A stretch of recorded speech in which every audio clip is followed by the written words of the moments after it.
What's up, guys? David here with the Plant Medicine for PTSD podcast. And this episode you're about to hear, I think, is really, really cool. I'm joined today by a dude named Zappy Zapolin, which is a unique name that you're not going to forget.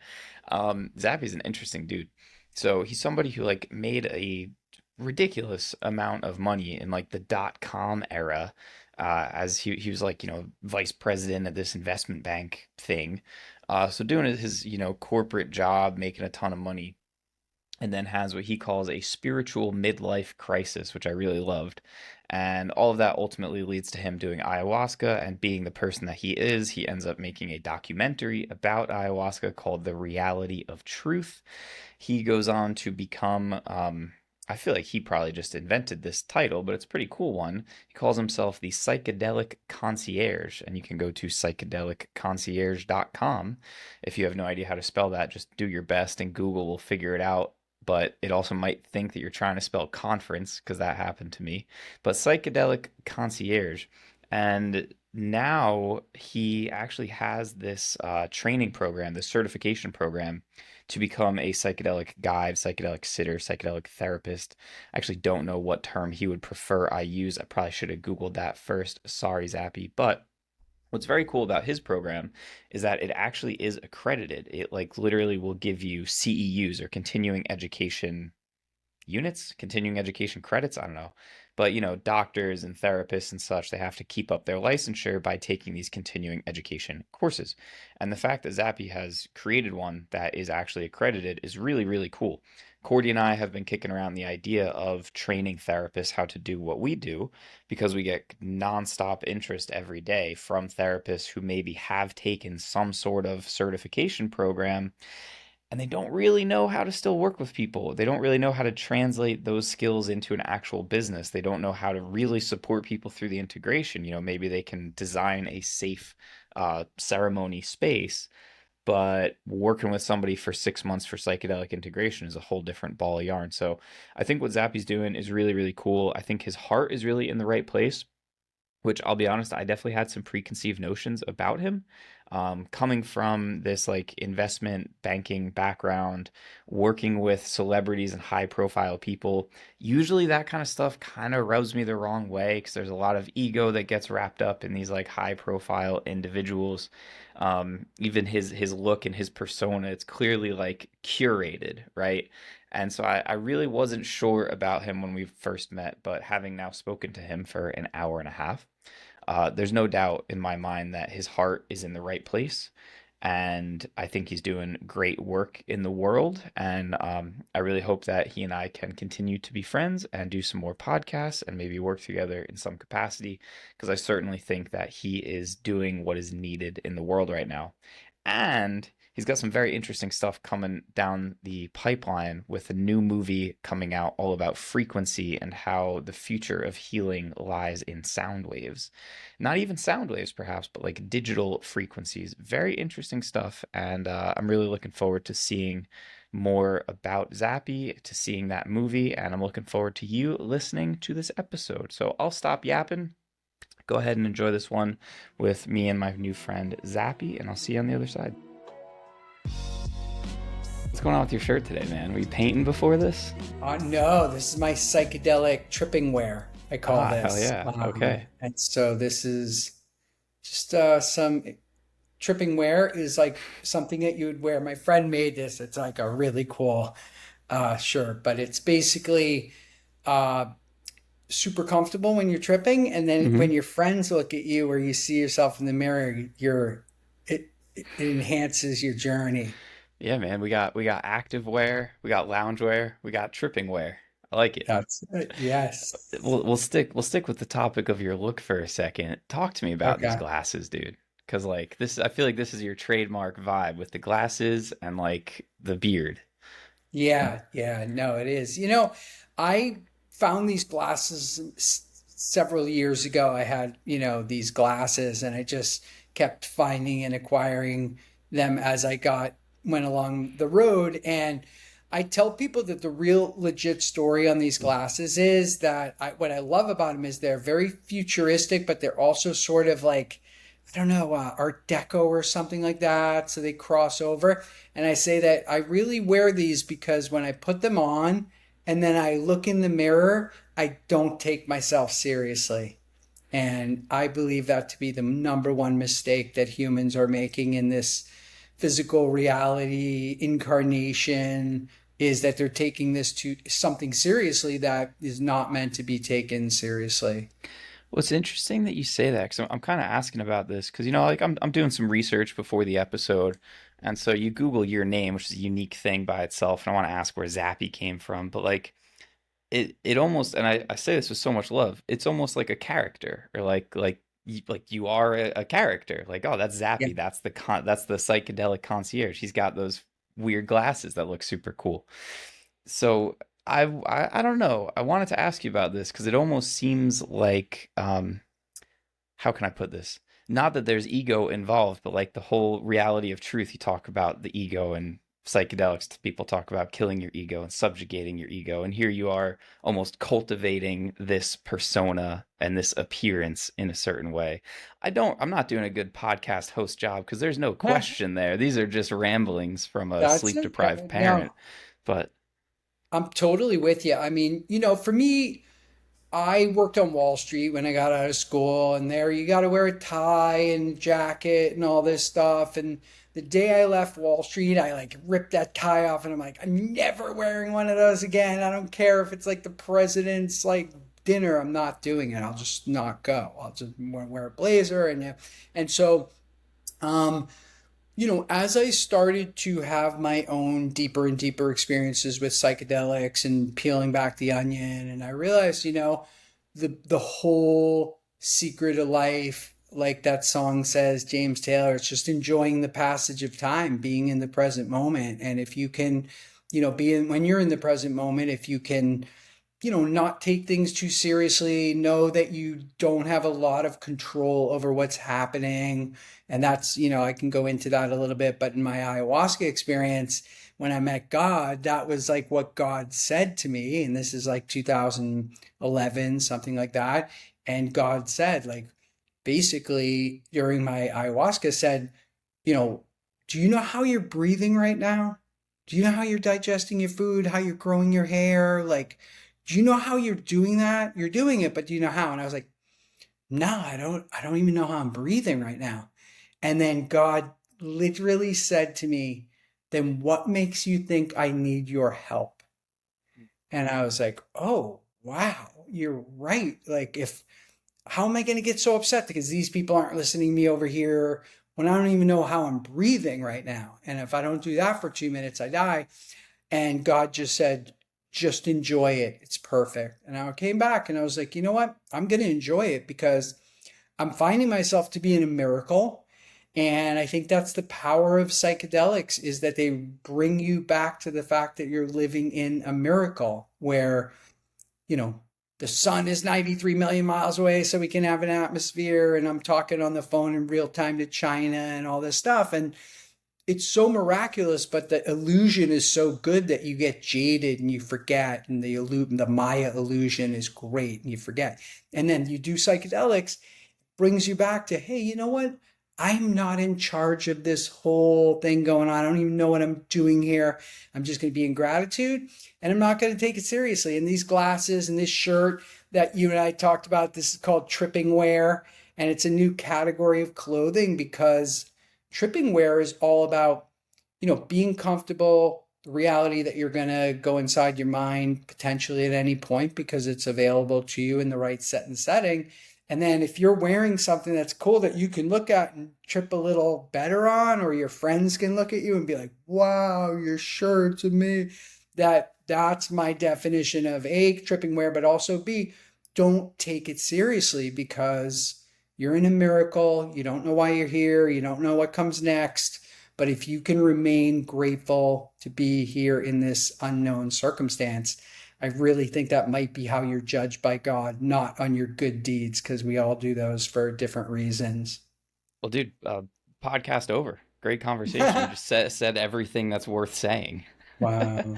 I interviewed another gentleman named Chachi, and he was like, "Yeah, I just try to control the controllables and let go of the let goables." I was like, no Wow. one ever has There to it say is. any more words. That's it. We've Mic said, drop. yeah. Yeah. I was laughing before just the way that you said it, just how nonchalant, like, oh, I'm finding myself to be experiencing a miracle right now. Let me just, enjoy that for a minute. Um, you said that God told you, like, hey, why do you think I need your help?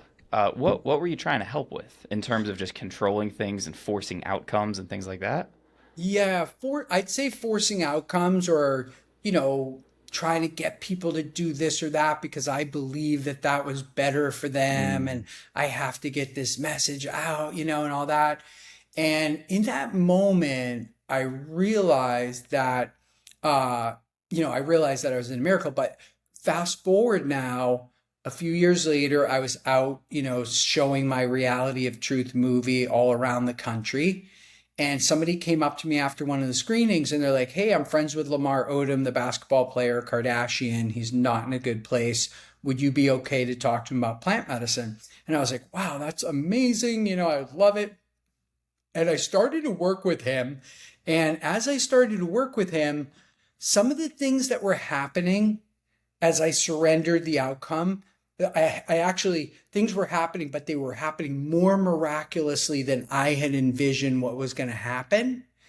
And I was like, oh my God, like, I think I'm holding myself back because my vision is so limited by linear time and space and what I think can happen in a certain amount of time.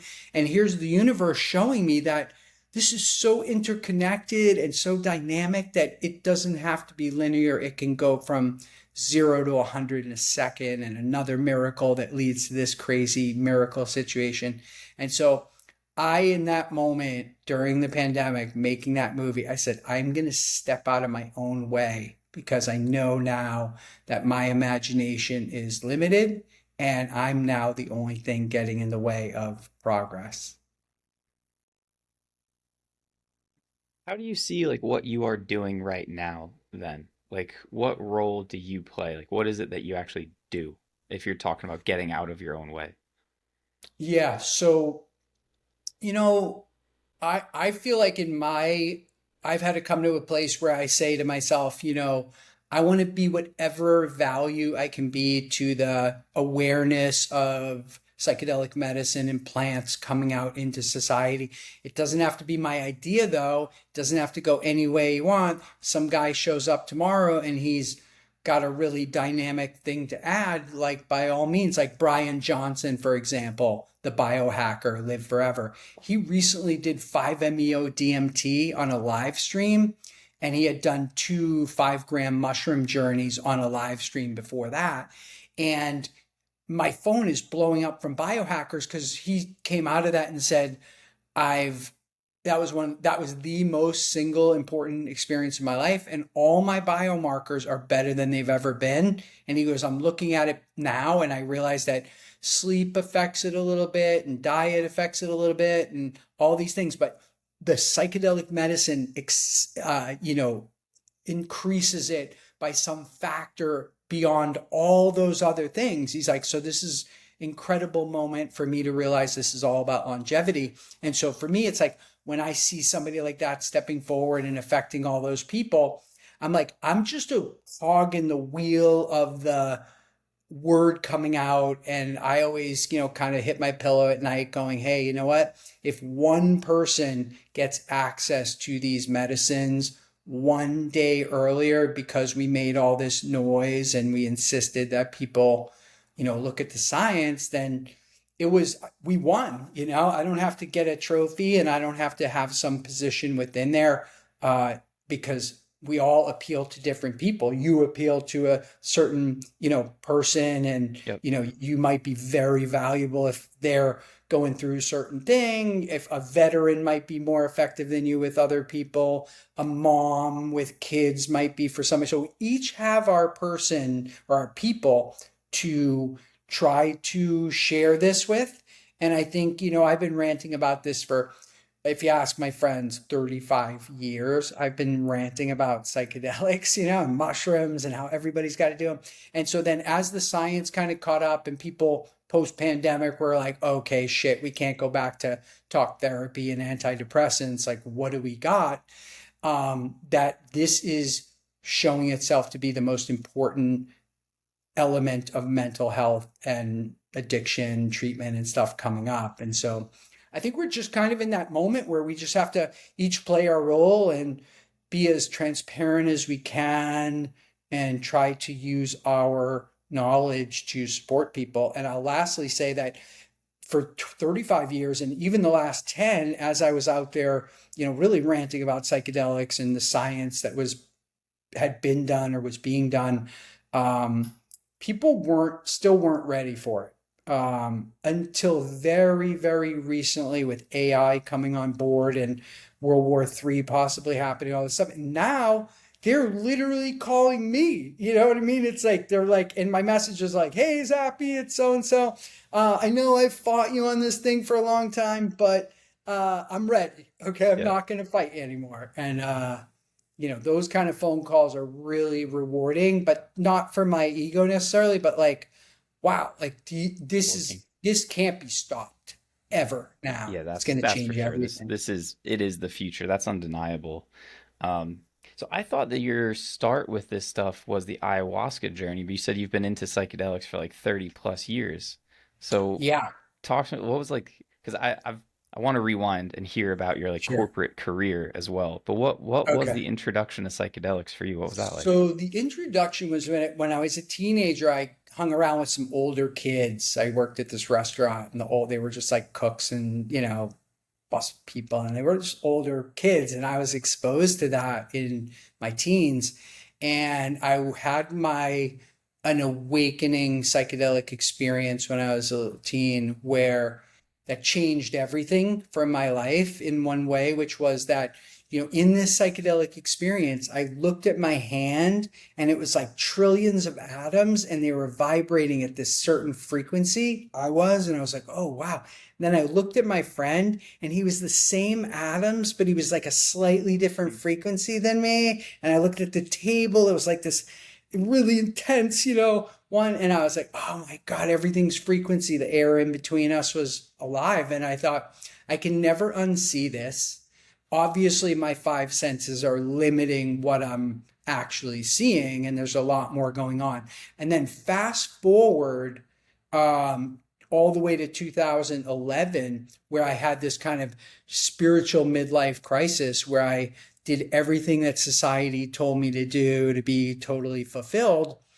Go to school, make money, have a family, be a philanthropist, you'll be totally fulfilled. And I did it, and I'm sitting there and I'm like, oh my God, like I'm not fulfilled. I'm having some nice experience, but I don't even know what I'm doing here. I don't even know if life is worth living, if this is all it is. So I decided, thought back to that time when I was younger and thought, well, maybe I got to go back inside of myself for some answers. It's obviously not out there. So let me go back. And I had heard at the time about people doing ayahuasca with shamans in the jungle. And I thought, that could very well be a path that I need to take. And I convinced myself to do it. I was ready. And even though when I got ready, I wanted to have a really traditional experience with a shaman. And I kept getting invited. I was in Los Angeles area and I'd get invited to these full moon ayahuasca ceremonies in Topanga. And I was just like, I would make up an excuse all the time and be like, oh my God, I hurt my arm, or something like that. Cause I just didn't want to do it Yeah, in that good. way yet. And so I wound up um, having the opportunity to go down to Peru and do it with some folks that own a bunch of lodges down there who are going to chaperone the group. And through my cinematographer at the time, he knew Michelle Rodriguez, the actress from Fast and Furious, and she had expressed interest to him in coming with us and went over to her house in Venice back then and gave her the rap on what we were doing, where we were going, and she was like, "I'm in," and I was like, "Oh wow, shit, okay." And then I was leaving her house. This is how organic life is, but I'm leaving her house, and she goes back into her bedroom, comes back, and hands me her passport and goes, okay, like I'm in, here's my passport, take it, And I was like, holy shit, like this is on. And so we went down to Peru. We had wound up staying there for close to 2 weeks. We had a San Pedro, which is a cactus ceremony at the top of a mountain at 15,000 feet. That was life changing for a bunch of us, including Michelle. And then a couple days later, we hiked down into the jungle and did ayahuasca with a shaman in the jungle. And then in the movie, The Reality of Truth, I just followed her and I in our lives. And, we wound up doing some other psychedelic journeys together after that. And I just sort of tried to, let people be a fly on the wall in our experience and see how we were integrating it.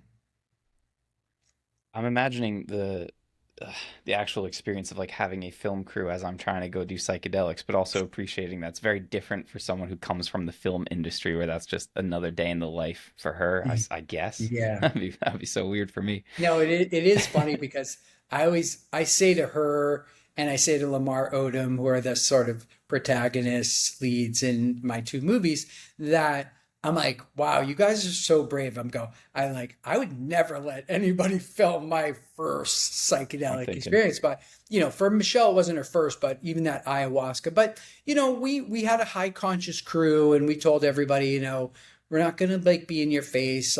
We're not going to shoot the inside of the ceremony and what you're going through. You might hear noises. You might, you see us drink the medicine and come back, but we're not going to do that. There's too much energy that you feel in the room that if somebody's walking around with a camera, it's like, so it's weird. going to affect your experience. So, Yeah.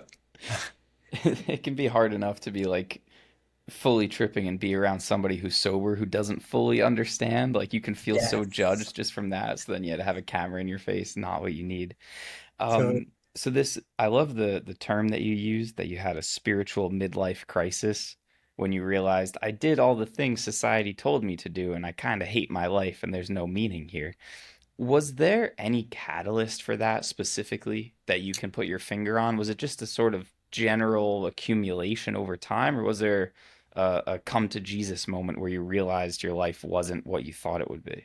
oh, that's a good question. I mean, there wasn't a one moment, but there were a few things that happened in business, and I'll just describe my trajectory there where, Please, yeah.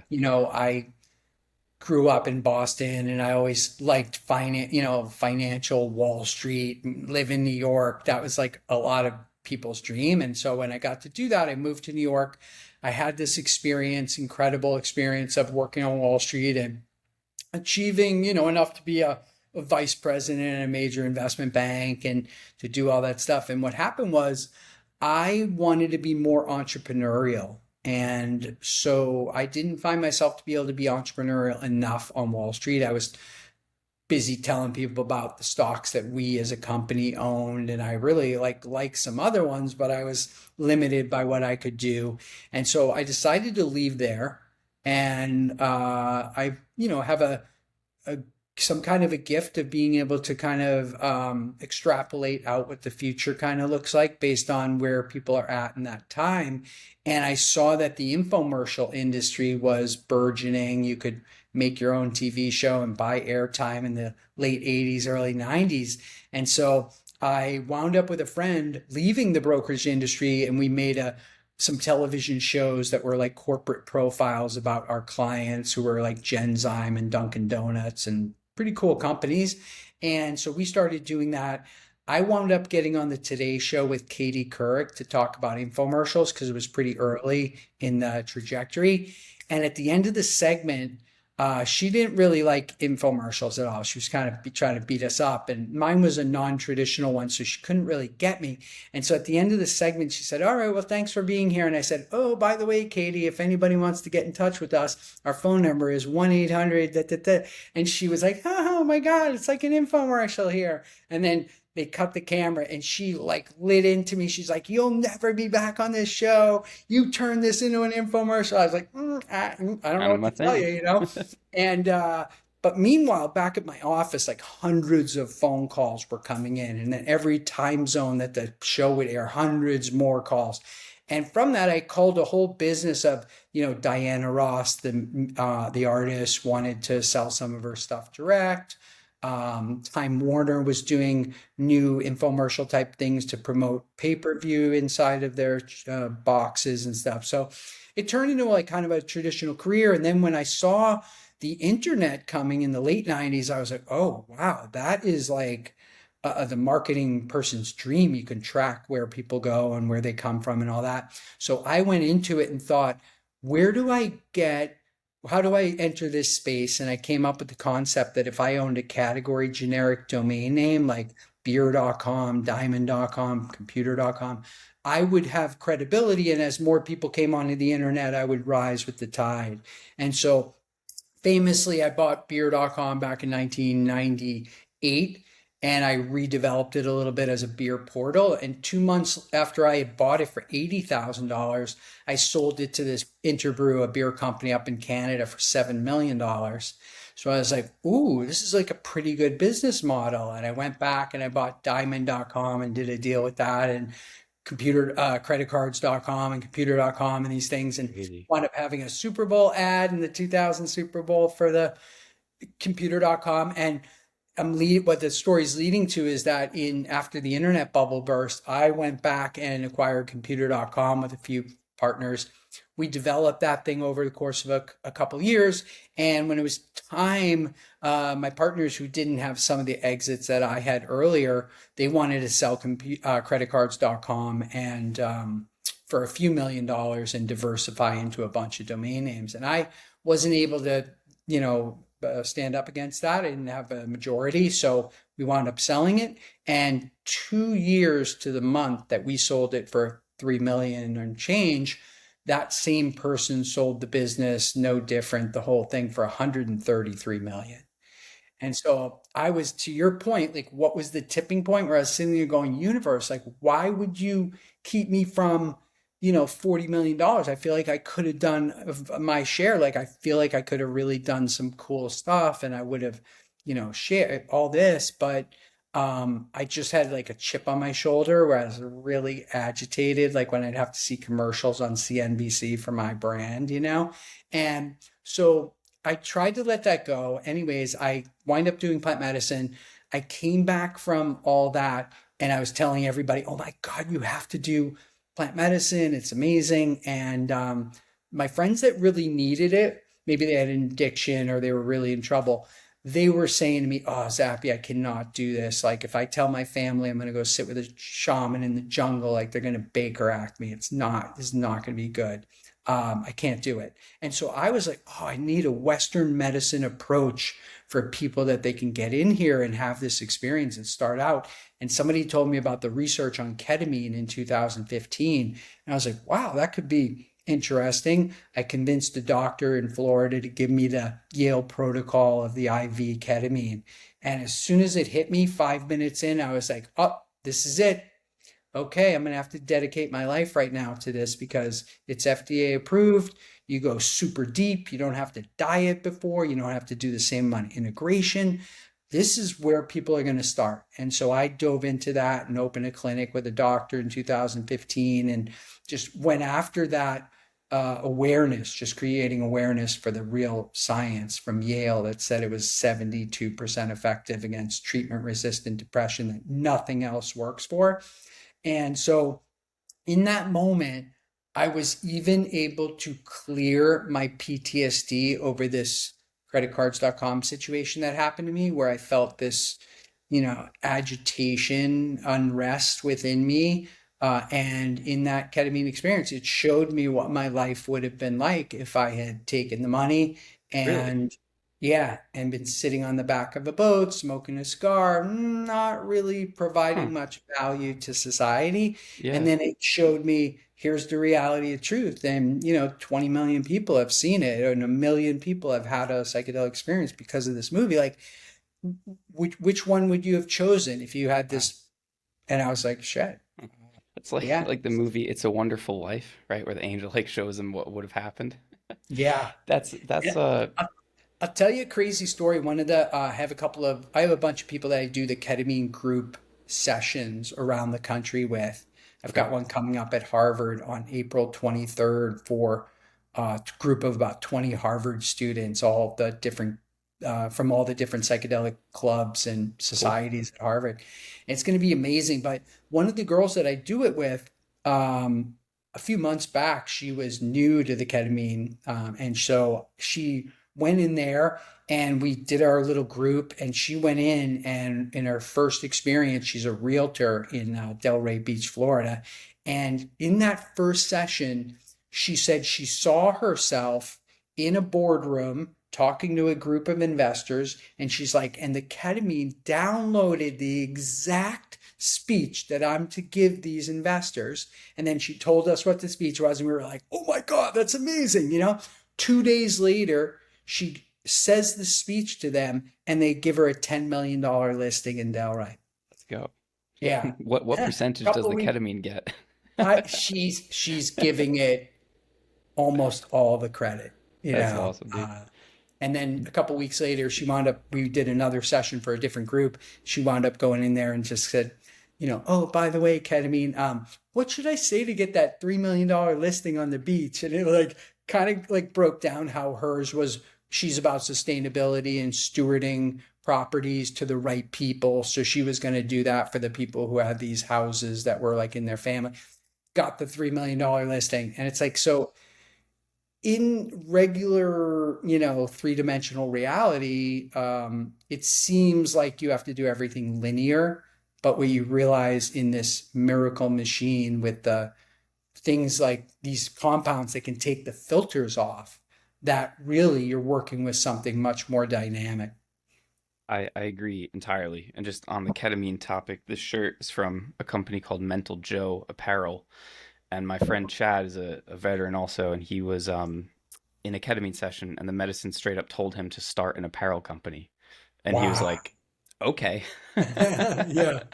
And he's an And I've awesome heard of story. Mental Joe, so it knew Yeah, what he was talking about, yeah, and it's yeah, all yeah. over He's the he's doing place. great stuff, and it's such a cool story too, because he and his wife have just been in like drowning in credit card debt, getting this company off the ground, and he's just trusted the process.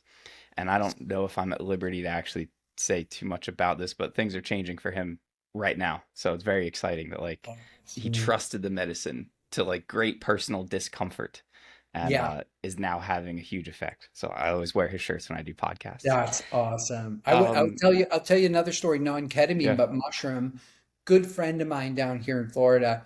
Uh, we worked together on some projects, and after we did, he went into a business where it was like a 5-year entrepreneurial venture that didn't really work out, and he was really bummed out, and his marriage fell apart, and wasn't earning money and all that stuff. And so in a moment of kind of despair, he wound up at our friend's Halloween party, and he on the table, our mutual friend had a giant bowl of mushrooms, and my friend was like, "Oh, you know what? Like, life sucks. I don't care anyways." And he's like, grabbed a big bunch of mushrooms, threw them in his which we mouth, don't recommend.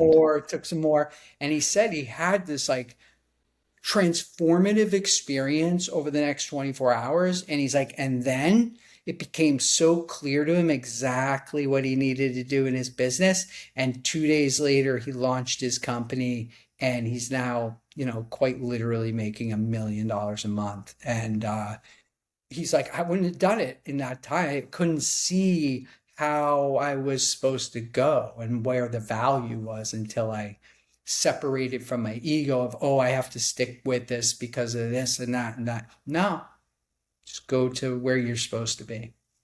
With what we're talking here, like some people might call this like the quantum field or what have you, where you're saying this, three-dimensional time and space as we normally operate within, um, those boundaries don't really exist in the way that we tend to think they do. Do you have any sort of like framework for understanding this? Any sort of like, I don't know, system behind it, if you will? Like a lot of different people have, they try to apply some religious views to the psychedelic space. I'm not sure if you're familiar. I'm a big fan of the Bhagavad Gita. I think that that actually explains quite a bit of what we experience. Got my copy right here, but I'm just wondering if you have anything that you personally subscribe to on that front. I do. I believe that, for whatever reason, we wanted to manifest ourselves into this physical reality, into I agree this with that. field of plasma. Yeah. And for some reason, we wanted to. It seems like we took an amnesia pill to be here, because I Yep. think if you knew what came next and you knew what was going to happen, it wouldn't be worth doing. It would be boring. You wouldn't Yep. even do it. So, You have to have that amnesia, but at the same time, you are operating with your five senses. And as we now know, your five senses can be tricked pretty easily, and they're only sharing a small amount of the actual information that's in the field. And so my theory is that we as humans, we have these scanning mechanisms. They're always scanning for danger, danger. Somebody comes over here, we're like, oh yeah, nope, they're kind of like me. Okay. Up, danger, danger. And then when you take a plant medicine, let's say marijuana for a second, that all of a sudden like 10 filters come off. And you like look around, and you're like, oh my God, the music sounds so good. And the lights, and wow, this is amazing. So that's that. Mushrooms, 1,000 filters off. Now you're like, oh wow, there is so much dynamic stuff going on. And then maybe ibogaine or ketamine, all filters off. You're sitting in the present moment. And for me, getting to present moment awareness through plant medicine, through psychedelic medicine, meditation, breathing, these things, the whole point of life is to get yourself into this present moment awareness reality where time slows down and you get to be more in the flow of nature. And so I think, like, as a human, I really appreciate opportunities to transcend my human filters, because for me, that's what's really happening here. And obviously, whether you believe in religion or not, we are in some kind of an absolute miracle. It can't be that like a couple of carbon atoms bumped into an oxygen, a hydrogen, blah, blah, blah. And now you have a human eye and we can like take a rocket to Mars and it's just not sensible. You're speaking my language, man. There's a comedian, Pete Holmes, who has a new special out right now, kind of talking about this. He's like, which is less realistic, that there's a God or that nothing just created all of this in the Big Bang? Like, get the fuck out of here with that. Yeah, yeah. You ever heard of a book called The Legend of Bagger Vance by Stephen Pressfield? Is that the golf movie? It is the golf movie. So Yes. it's I don't know if you know this, it's literally a retelling of the Bhagavad Gita applied to golf, which if you don't know that, is just a really fucking weird movie about golf. But Haha, if you yeah. do know that, you can see all of the same principles applied. But I just bring this up because it talks about the field and the knower of the field. And I think it's exactly to me what you're describing with removing the Yeah. filters and you just see all of the potentials and you can almost select the one that you want instead of bumbling our way through this life wearing our normal human meat suit that we Exactly. typically do. So I'm really curious, Zappy. Because it almost sounds like you applied your infomercial brain to evangelizing for psychedelics because you saw how much this can help people. Um, were there threads of that, or like could you see the seeds of that in your childhood, or like as you look back now on your like investment banking career? How did we get here? It seems like such a left turn. It's so funny. I tell people that I really believe that my origin story is I was born October 3rd, 1966. And on October 4th, 1966 is the day that LSD became illegal in California and caused all of the psychedelics to then be prohibited from Hmm. there. And so I say to people, half joking, that I only had one day of true freedom on this earth here in this life. And I believe I might have been put here to help right that wrong, because I think this prohibition will be looked back at as like the biggest, Dark Ages. detriment to society that's ever Yeah. happened. Um, and so, for me, I'm anchored in, as I look back, I think I didn't have all the data back then that we have now, where, a lot of things have, been brought out into the light. And you can see that there was sort of a perfect storm that took place in the late 50s, early 60s, where, of course, Vietnam broke out. And the government, after doing testing with psychedelics, realized that people were not going to go kill people if they had psychedelics. So they were like, we got to stop this out. Yep. You had the medical establishment that had just brought out their SSRI antidepressants and had big plans for those to be a multi-billion-dollar, trillion-dollar industry. And they didn't need people getting cleaned up by some plant that they couldn't patent. So they were very heavily against it. And then third, and I say probably most sinister, is the alcohol companies who knew that a day like today was going to come in 2026 where people were going to prefer cannabis and mushrooms over alcohol, and that the younger generation was not going to be a drinking. It kind of like the cigarette companies had to go find other audiences. They were like, well, let's put that off as long as possible. We'll just spend tens of millions of dollars a year telling people that psychedelics are dangerous. You're going to jump out of a building. Your brain's going to rot. And they did such a good job and they sustained it for so long that I don't even, when I hear people go, oh, I can't do that, blah, blah, blah, that I go, it's not their fault. They have been expertly propagandized to Yep. be afraid. And so it's, I'm more relying on this younger generation. And now you've got all these moms in the Midwest, like moms for microdosing, that are taking the microdose, having a great experience, and then turning on their neighbor, their PTA group. And it's like ripping through the country, even without us trying to push these agendas. It's already happening because there's no other solution. It's like you can't go back to talk therapy and antidepressants. So what do we have? Well, we got some overwhelming data that there's medical benefit right here. Yeah, you talk about God not needing your help, like the mushrooms are going to figure it out, right? We're just Yeah. aiding things along a little bit. Uh, Yeah.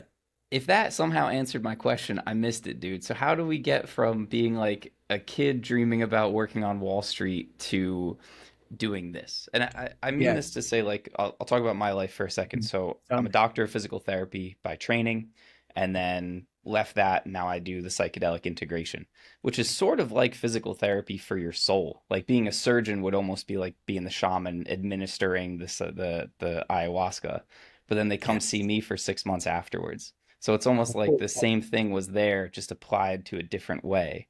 Do you see Yes. any of that in your life with what you were trying to do in the investment banking world to what you're doing now?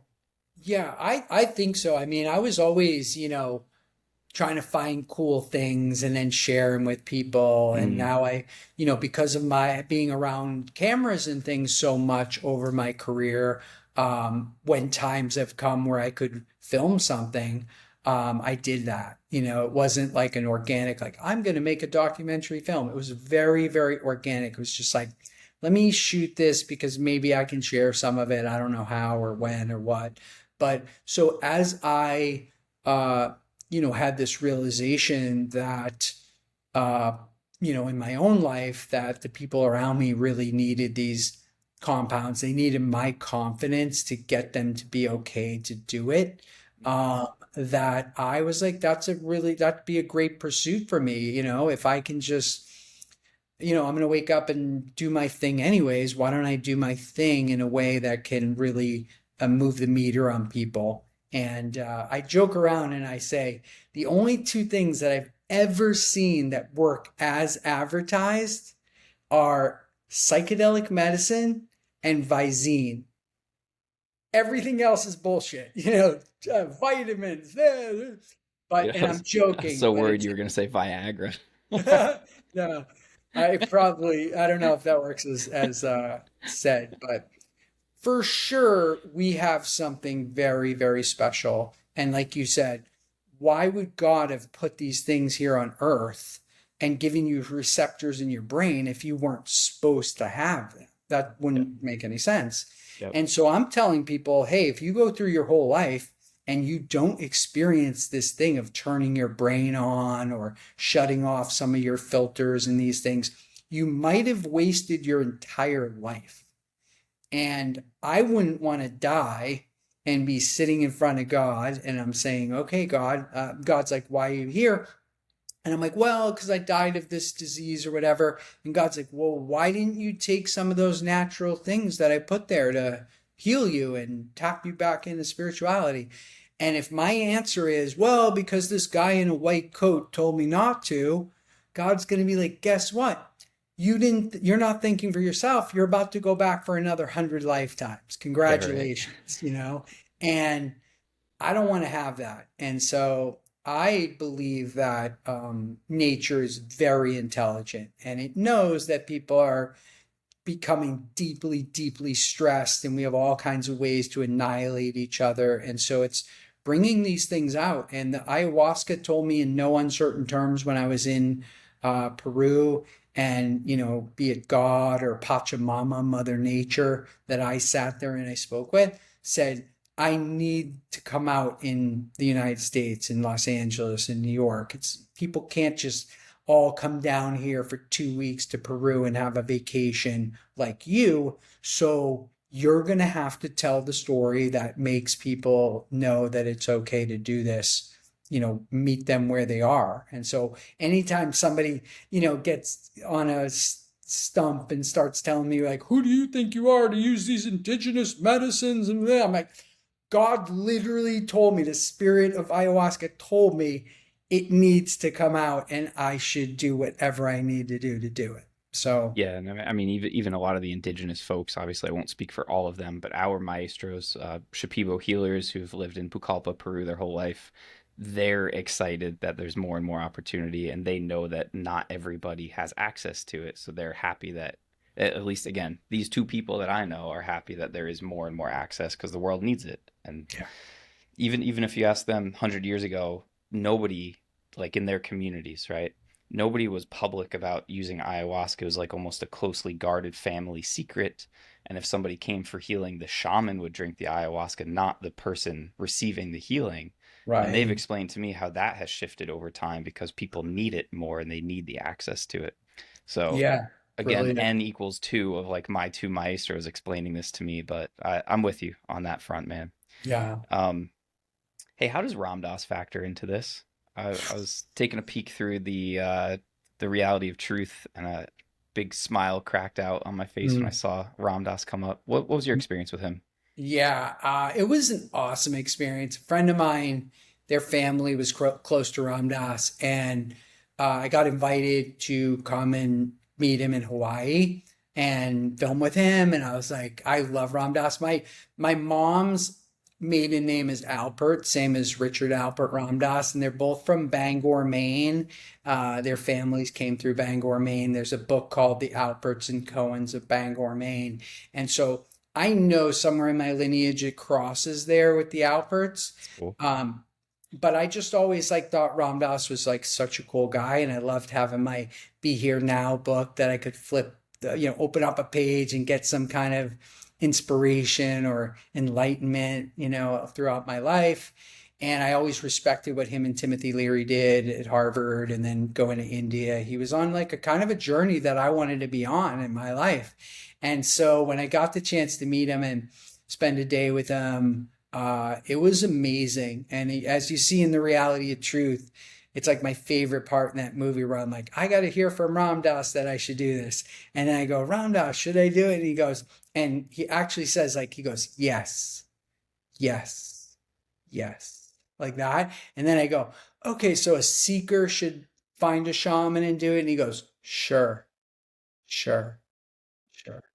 And I was like, oh shit. Like if I just got the go from Ram Dass, like nothing can stop me right now on this. And so it was beautiful to, be in his presence and just see somebody that had had a stroke and all these different experiences, but he was like big smile on his face and he was like so engaged and so much fun to be around. So it was one of the crowning moments of that movie for me personally, was sitting with Ram Dass. And then we've got some great cool people in that movie, from Marianne Williamson and Joel Osteen, the preacher, and A very this young Aubrey Marcus. young Aubrey It cracks Marcus. me That up. was incredible. There's a Joe Rogan story tied into the shooting of that, um, of the Aubrey Marcus, where Mm. I was, hoping, I went to lunch with Aubrey and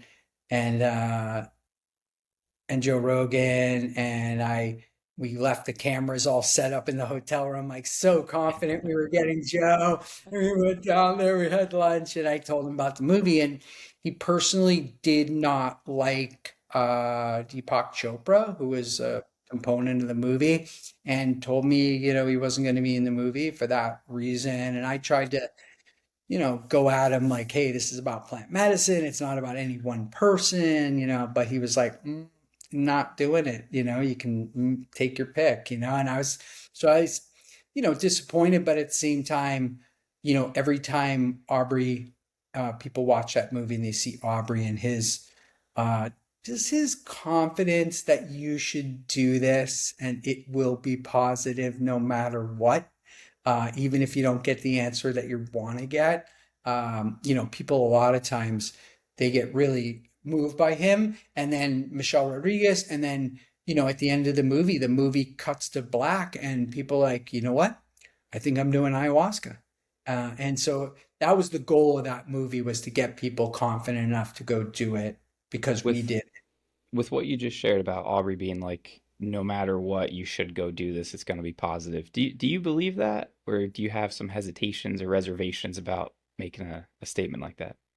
I think pre-pandemic, I would have said, I don't think everybody needs this. It's not really for everybody. But like, if you've gone through that pandemic, you have PTSD. If you're living in this world where Putin might blow us up and the air is poison and this and that, I mean, like, if you don't have some PTSD, you're probably a sociopath or a psychopath, So we all have some stuff that we could release from all this technology and information and stuff that's overloading us. And so I believe now, if you're in the right set and setting, that this would be of benefit to absolutely everyone of every age. Okay, And sure. That can be yeah, a big if for a lot of people, the right mindset, the right setting. But yeah, I hear you. yeah. But that's, Um, and that's why I launched this psychedelic concierge training program, because I was like, you know what? We need so many guides. There's about to be millions of people who take psychedelic medicine that are going to need guiding and preparation, guiding, and integration. And they just don't exist because MAPS, the organization that was working on getting MDMA legal, they predicted that if they got approval, they were going to need 30,000 guides just for MDMA. So you extrapolate that against all the we need like a million guides, 500,000 guides in this country, because you've got 39 million people who've said they're psychedelic curious, and 70% of those people said they would like to be guided ideally. And so I'm like, wow, we better get going on training people who have the right integrity, they have the knowledge, they understand how to hold space, how to integrate people. Like, we better get training them, because it's going to be a absolute it's going to be bedlam when all these people do it. And I've been saying it's even more compelling right now because you probably saw that the DEA asked Health and Human Services if they to make a recommendation on rescheduling psilocybin off of Schedule 1. And as soon as they do that, which I believe they're going to do any day now, because marijuana is being rescheduled to Schedule 3, and now they're just admitting that psilocybin has medical benefits, so it shouldn't be on Schedule 1, which means no medical benefit. So when they reschedule that, because psilocybin mushrooms have had a phase 1 clinical trial already, they are going to be available to people under the Right to Try Act, which is what Trump put in place in his first term for cancer drugs and things. And it said, if something went through a phase 1 clinical trial, even if there's no other data, you have the right to try it if you think it could save your life. And that's your right. And so, because psilocybin has had that, I'm predicting that possibly another 10 or 20 million people do mushrooms in the next 18 months or so. And your phone's gonna blow up like, holy shit, I just did a 5 gram trip, and I'm like, I need somebody to help me to integrate this now. And your phone's just gonna be like ding, ding, ding, ding, ding. Which is gonna be a good thing, because at the end of the day, as I said, you have receptors for this in your brain. People have been doing this for millions of years as they foraged on the ground and found mushrooms in places and interact with yeah, we evolved alongside it. There's no doubt about that. Um, and maybe when we're off air, I can talk to you about business ideas of scale. Because right now, man, I only have so much bandwidth, and too many people need help. And so to that point, your current, I don't want to call it a venture, but your current mission really is this training program. So Yeah. how was this born, first of all? Because you don't have, the background as you're not a clinician, whatever, you're psychonaut. So Yeah. what's the origin story of this, and what exactly is it? So I can stop referring Yeah. to it as your program. Like what is it exactly? Okay. So it is the first and only CPD accredited psychedelic training program. And CPD stands for continuing professional development. And in medical and therapy, you have to take a certain number of courses each year to maintain your license and get these continuing education units. And so you can get those units from being in the psychedelic concierge course. And the reason for it is that we follow the very strict standards where you have to, um, pass each test with at least 80% proficiency before you move to the next module, of which there's 125 modules in the course. You have to have a certain number, ours is like 20 practicum hours of real world experience in the field. And then you have to do a capstone project, which basically shows us where you're gonna take your knowledge and what it is that you're planning to do with that in your career. And so we fit into that because, my experience is that for the last, maybe dozen years, I've been very actively sitting with people on all kinds of different psychedelics at different doses. I've sat with hundreds of ketamine people. I've done integration groups and things like that. And so as I came together with a few other practitioners, um, my the program manager, a woman named Lois, my partner Sean, and Psychedelic Concierge, we thought to ourselves, okay, let's take our combined knowledge here of all what you have to do and put it together into a course. And now, it would take you probably, 12 weeks or so. You could get through the program if you were really moving fast, and then you got to do your practicum. So it's going to take you 6 months of real training. And the other programs I've seen out there, some are 8 hours, some are one weekend. Dude, it's so concerning. It's It's so like concerning. crazy. Yeah. You're talking about trauma informed guiding and groups versus one person. It's like you got to be trained. This knowledge exists. It's amazing, and you can know it and really help people if you know how to guide them and prep them and integrate them. And so I did this kind of selfishly because I was like, oh my God, I'm already overwhelmed with these inbound leads that are coming to me of people saying, hey, can you guide me? What do you recommend? And I was like, I need to have people all over the country where I could say, oh, you're in California, you need somebody that does MDMA for couples? No problem. Got him. Okay. Oh, you're in, Miami and you're trying to find a microdose person? Ah, no problem. Gotcha. It wouldn't fall on me that I would trust these people were fully trained. And once you really get trained, you realize that each medicine has its own benefit to it, its own frequency vibration. And so a lot of times, I think why it's so important right now that we have this psychedelic concierge group is that if you go online right now and you're like, I want to do psychedelics, I heard it's amazing. What do I do? And you go online, you're going to get like 5 ayahuasca places and a couple of mushroom places in Jamaica. And you're like, wow, I guess I got to do ayahuasca. And then you go and do it. And when in reality, if you had talked to a psychedelic concierge like me, and I had found out what your intention was for doing it, what traumas you're trying to overcome, I might have said, oh, you should definitely do San Pedro. It sounds like you're just disconnected from nature. Or you should just microdose because you want a little bit more joy and focus. Or, oh, you need a hug from your grandmother, so ayahuasca would be great for you, or you have an addiction profile. I think you need to do iboga or ibogaine. So they each have, by having that broader knowledge, you can really help people. And then I feel like we're doing harm reduction really because people are going to go out, they're going to go inside their minds, they're going to take substances. And if we could add a layer in there to help them to do the right one in the right setting with the right people, get their mindset straight first, they will have a good experience and they will be on this journey for a long time, like all of us, where you keep peeling back these amazing layers on the onion. So I think it's just required right now because you have so many people that are just diving in or about to dive in and they have no idea where to start. And the internet is not a great representation of where you should start. No, definitely not. It very much is like the Wild West of like finding somebody to help you. And to your point before, there's never been more interest in it. And there's like an abundance of information, but most of it's bullshit and it's very difficult to figure out who to trust. And even the gatekeepers, if you will, of the information, right? Like maps, can't go wrong following something they put out. But okay, well, I'm a dude in Ohio who just went through a divorce. Like, what do I do? Like, who am Right. I supposed to actually talk to? Like, how do I actually get help?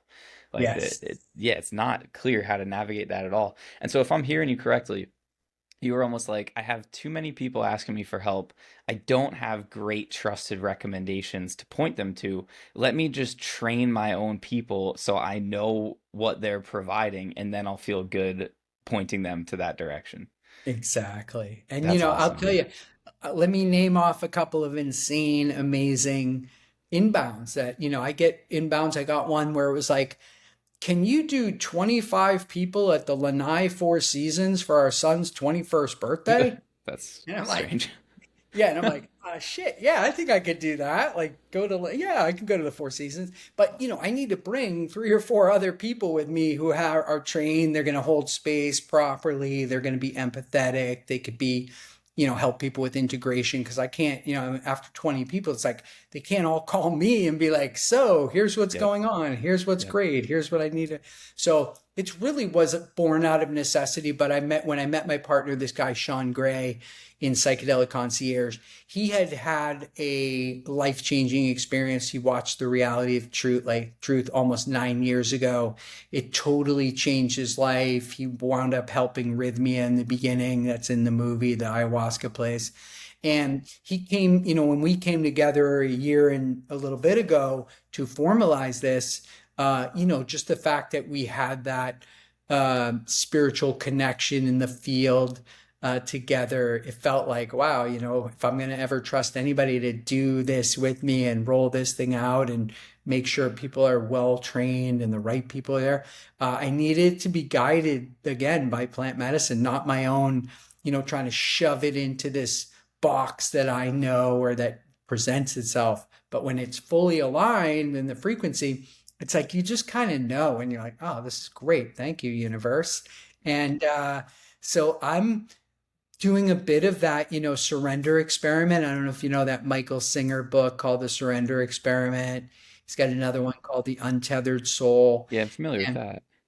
he talks about this, how he realized that, he was kind of doing a social experiment with himself where he was just going to surrender outcomes. And the more and more he surrendered, the bigger his business became until it was like $1 billion thing that he sold off. And, now he's up here in North Florida. He's, twice a week, he's doing his lectures, and there's a cool town called Alakshwa where there's 1,000 families of Hare Yeah. Krishna. Alachua is a huge bhakti community. Yeah. Yeah. And it's also, there's an Ayurvedic clinic there that a lot of people go to. Huh. And, I'm really lucky. Somebody taught me how to meditate about 35 years ago around this same time. And as I learned to meditate and I was able to get deeper, when I really had my big psychedelic experiences, that's when I realized after that I could just like close my eyes, and instead of doing my mantra over and over till I kind of transcended the surface level, I could just dip in really deep after my psychedelic experience. And I was like, oh, that's the benefit of psychedelics. It's not like a replacement for meditation. It's just going to enhance your meditation. And, some people meditate for 30 years and they still are not in the right Right. frequency I vibration. think that is the true value of psychedelics is to show you what's possible, so that you know that's there and you can Yeah. try to work your way back to it just through the meditation or the breath work or jujitsu or yoga or what have you. Yeah. It's to convince you perhaps that that state is possible. We've got Yeah. a veteran we're working with right now. For the first time in 30 years, he felt peace when he was at our retreat. And now he's struggling being back home because he's like, what the fuck? I hate everything here. Right, He's enrolled right. in our program now. I'm like, dude, we're going to work on this. Like, Cool. this is the integration Integrating. part. Yeah. Yeah. And I was going to say, people always go, well, yeah, I don't think you need psychedelics. You could just do breath work or, breathing or meditating. And I'm like, well, you know what? I go, maybe, 1,000 years ago, that is true. However, when you're talking about right now, the amount of information and technology that people are being confronted with, they're frozen. They just get in this frozen state. And there's even I don't think that they could get out of pattern interruption from that. A lot of people are trapped in these patterns like Yep. nobody's going to love me, everything's a Yep. failure, blah, blah, blah. And so as information comes in and hits those very rigid patterns, they just spin through that. But Yep. when you get a pattern interruption like Precisely. psychedelic medicine, and now all of a sudden you're like, have a little bit of fresh powder in your brain, you're more neuroplastic. When something bad does happen, which it always does in life, things happen, it comes in, it doesn't hit this rigid pattern. It hits this like, oh, well, let's see where this goes. Maybe it's not all bad. Yep. Maybe there's a silver lining here. Let me see what happens. And so for me, that's like that neuroplastic state is what we need to achieve, especially in this reality where people are trying to calcify our pineal gland and they're trying to terrorize you into fight or flight. Yep. um, if you're neuroplastic yourself, you're microdosing, you've had some Yep. experiences, you get to evaluate things based on your own frequency and how it's hitting you in your frequency. And that's a kind of a good plug for me to tell you that I do have a movie coming out around this summer called Frequency, The Secret of Everything. Well, I was going to tie this back to your first psychedelic experience, 'cause that was new information for me, where you're staring at your hand, noticing that it's vibrating at this frequency. And you're what, 16 years old, 18 years old when that Yeah, happens? 18 probably. And now here we are decades later, you literally have a movie called Frequency coming out, which is about what exactly? So this movie is about how frequency is about to be the future of a lot of industries and how we handle different things, mental health, physical health. And it turns out that just like when we see old, medical equipment or old dental equipment from the old Wild West, you're like, oh my God, what barbarians. They were like ripping the tooth. And that is what surgery and cutting people with knives and things is about to be, because you can use frequency to resolve things with the body, and there are many other applications even beyond health.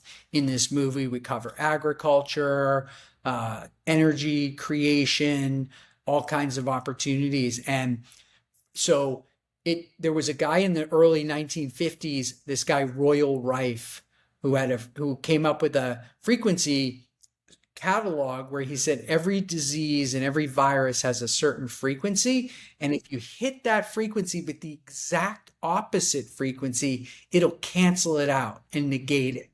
So of course, the next day they threw him in a mental institution, destroyed his lab, and tried to suppress it for 60 years. But now those right frequencies are coming out in devices because now our technology is also amplified to where you can be holding a powerful device, frequency device in your hand.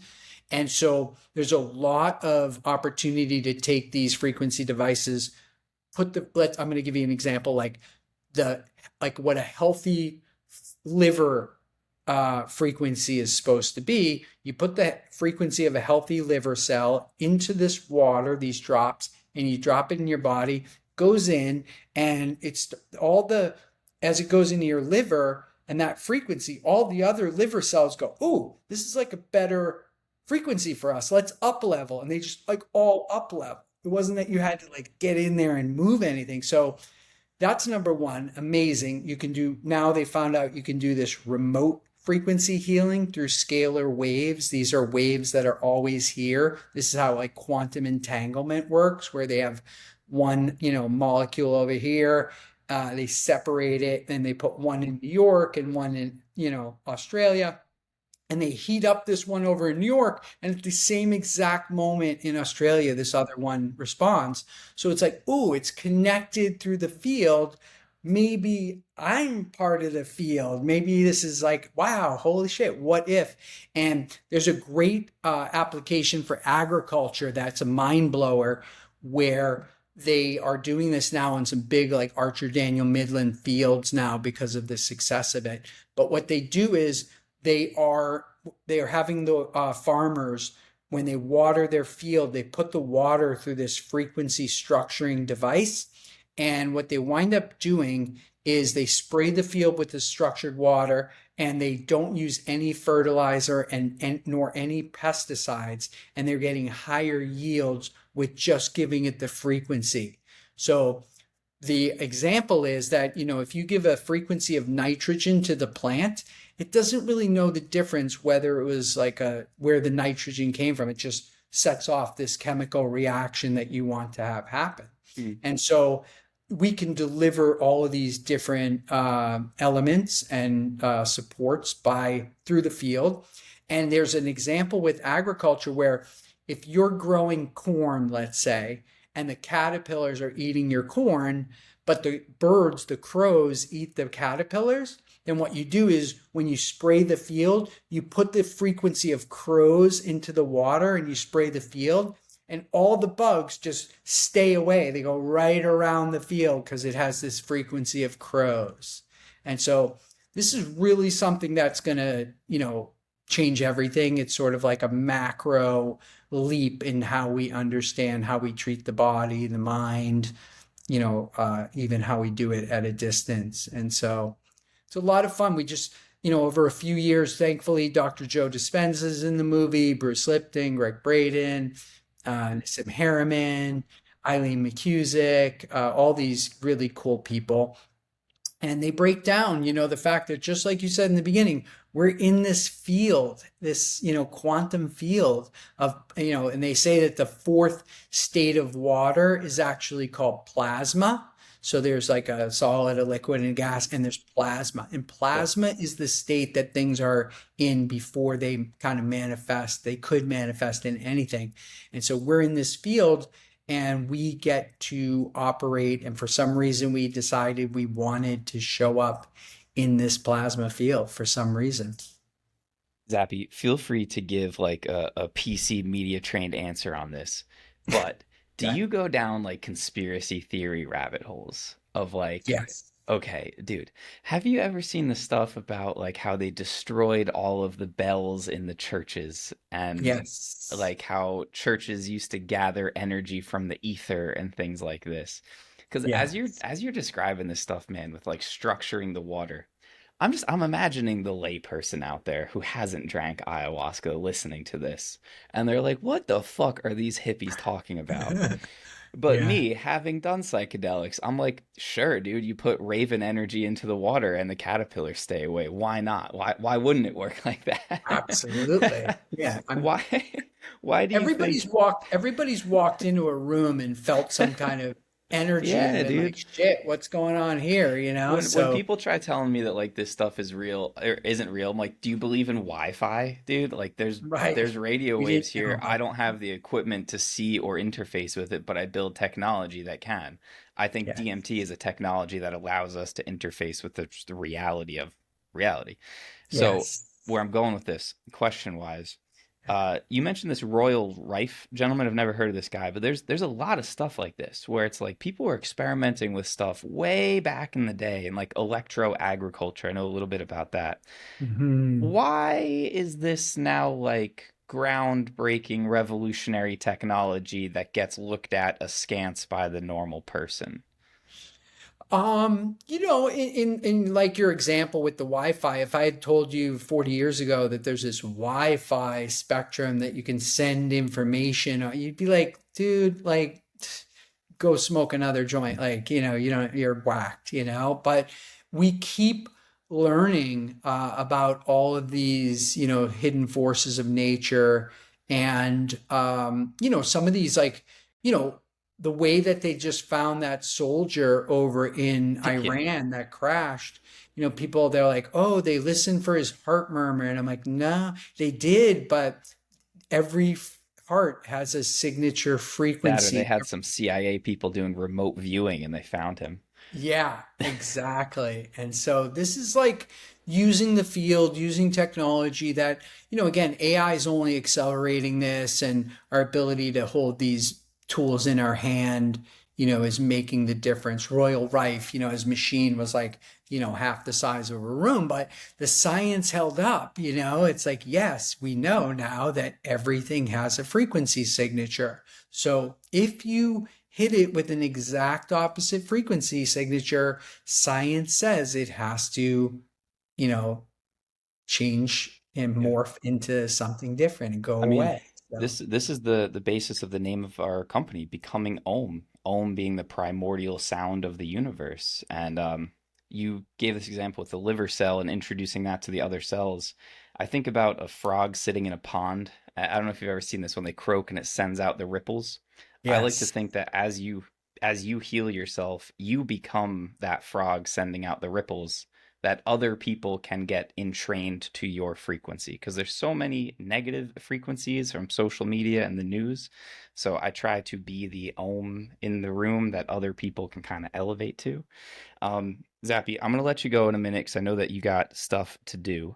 I have all right, two burning questions that I want to ask you before we end up.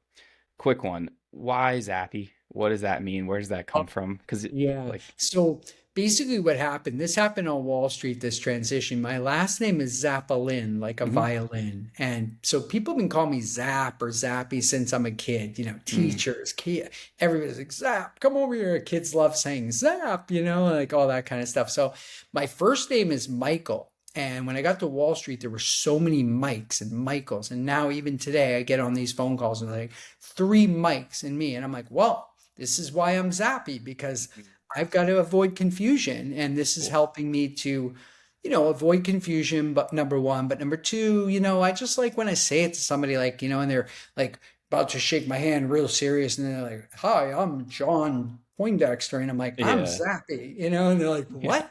Like yeah. it immediately just like disorients them. And I just, Yeah, I bet that kind of you're stuff is probably a fun. I mean, weird type of dude to do business with, man. Because like you've got legit business partners and doing deals and like your name yeah, on yeah, contracts and like you roll yeah. into a board meeting with these glasses on. That's awesome. 100% always do. And it's also very convenient. Nobody can see like where you're looking.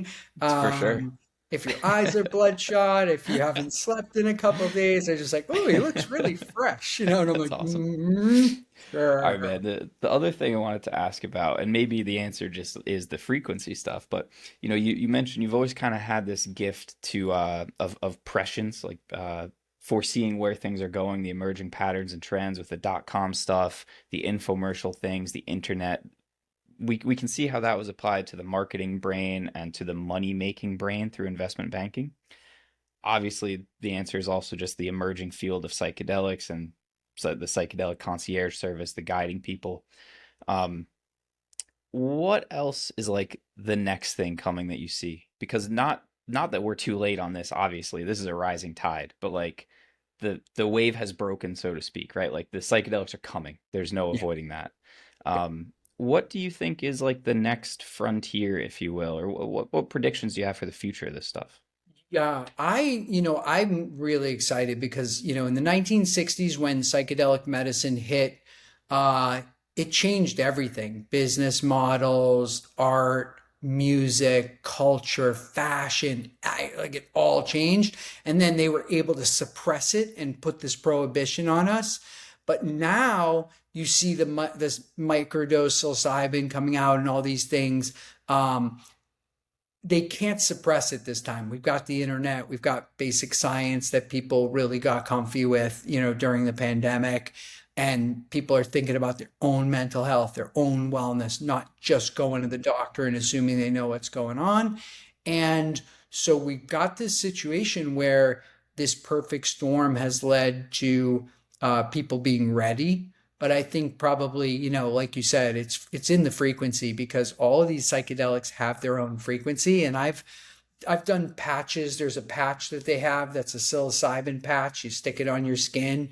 It's got the frequency of psilocybin mushrooms embedded in the crystal in the patch, and you wear it, and you're like, damn, I'm so calm. Like there's no way. And then they have another one that's like melatonin frequency, and you put it on literally when you wake up in the morning, you have to like pull it off, or like you can't get out of bed. You're just like so tired and sleepy. You have to take the patch off.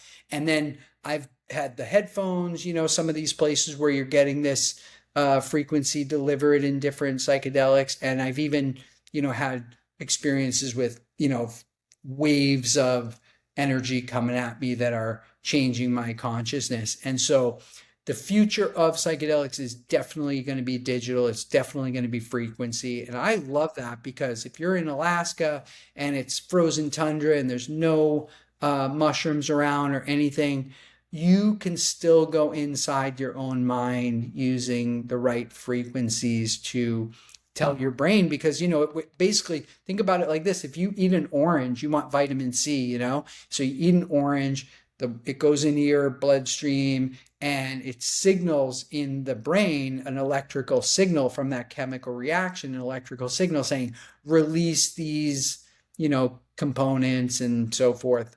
The same thing happens if somebody gives you the frequency of vitamin C already. Your brain's going to go, aha, vitamin C, release these nodes. And so I think it's just going to become, as they say, less and less physical. We're going into this more light frequency, like Tesla said. If you want to understand, the future, it's frequency and vibration. Einstein said the future of medicine is going to be in frequency.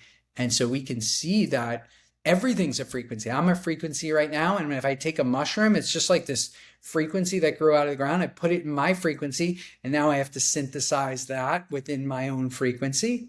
And so we've got this amazing opportunity to alter our frequencies using plants or using technology that I think we have the receptors for. There's no reason we shouldn't use these amazingly Yeah. safe, beneficial things. So Awesome, man. All right.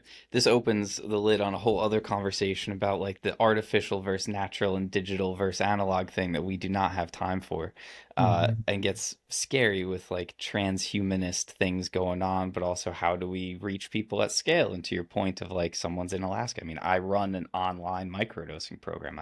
I get it. I'm not just Yeah, trying to be a Luddite, but we do not have time for that whole conversation. So nice. Zappy, I was going to say to wrap this up, man, where do people go? It's literally psychedelicconcierge.com, or You Google that got it. if you can't spell it and you'll get close enough.